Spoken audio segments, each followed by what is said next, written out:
The Osage Reign of Terror Murder Trials. The reign of terror that overtook the Osage Reservation in 1921 is just one chapter in the long story of mistreatment of Native Americans by whites, but is one of the most horrifying. Before the chapter ends, untold dozens of Osage tribal members and those who dared support them are murdered. Many are poisoned, others are blown up as they sleep in their homes, shot in the head, thrown off moving trains, or killed in other gruesome ways. And it's all for money. In the end, there will be a series of trials from 1926 to 1929. Some of the murderers will pay a price for their evil, but many others will escape prosecution. Thought I told you niggas once before. What? King Leo is the greatest, he gon' fucking soar. Yeah. And when one door closes, I'ma open more.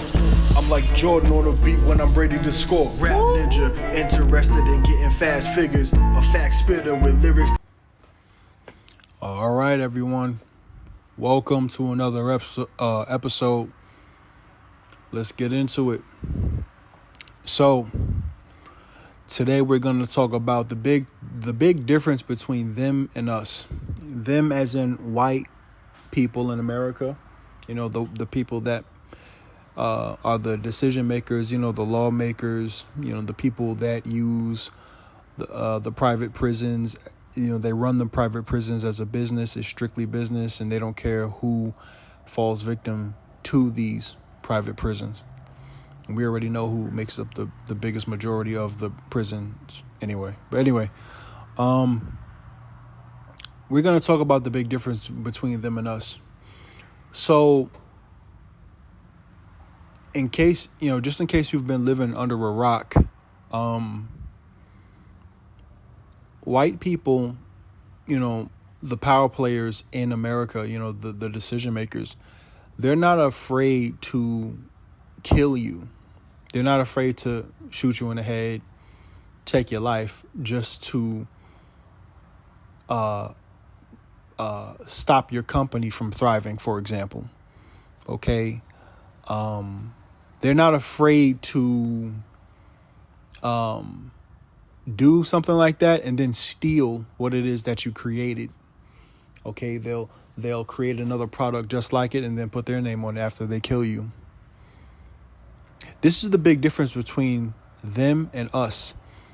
We are not, like, deep down inside, we're not evil people like them. White people are not really human. They're not really human. The only time that they become more human is when they work at it throughout their life. And that only happens sometimes, you know what I mean? It takes a lot of work for them to become more human.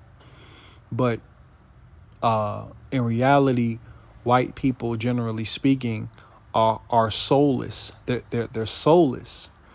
And the only thing that matters to them is money and power. Money and power, that's it. And they will do anything to get that money and anything to get that power. Okay? There's a movie called, what is it called? There's a movie called Killers of the Flower Moon. Look it up. I'm going to watch that movie when it comes out. I'm going to watch it. In the movie Killers of the Flower Moon, to make a long story short, there was Indian territory somewhere in America that was stolen by white Americans, and before it was stolen, they actually killed the Indian chief that owned that land. They killed him because they wanted to get the oil that was in that land. Okay, oil makes people filthy rich. If you ever in your life stumble across an area that has oil in it and nobody else knows about it, you are going to be filthy rich. You're gonna be filthy rich, okay? So this is what happened in that movie, and Native Americans had to die because of it. They had to die because they knew, the white man knew that he couldn't just take it. He couldn't just take it without there being some kind of pushback. So they annihilated the head in charge. Okay, kind of reminds me a little bit of what happened to Muammar Gaddafi. He was assassinated, just in case y'all didn't know. He was assassinated because he was getting ready to build a central bank in Africa. Okay, the same power players in America are the same ones that took his life as well. Okay, America will do anything to either steal something from someone or stop something that will change what the white man already has in place. Okay, if you ever decide to create something that is revolutionary, you're gonna have to be on high alert for your life. You're gonna have to be on high alert, because once you change the direction that America wants America to be run, you become a problem, and you become someone that needs to be annihilated.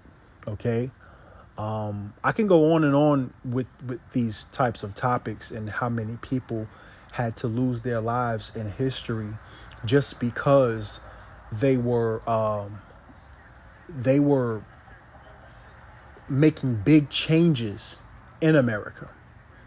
Okay, so that's pretty much what this video is about, y'all. I just wanted to let y'all know the difference, the big reason why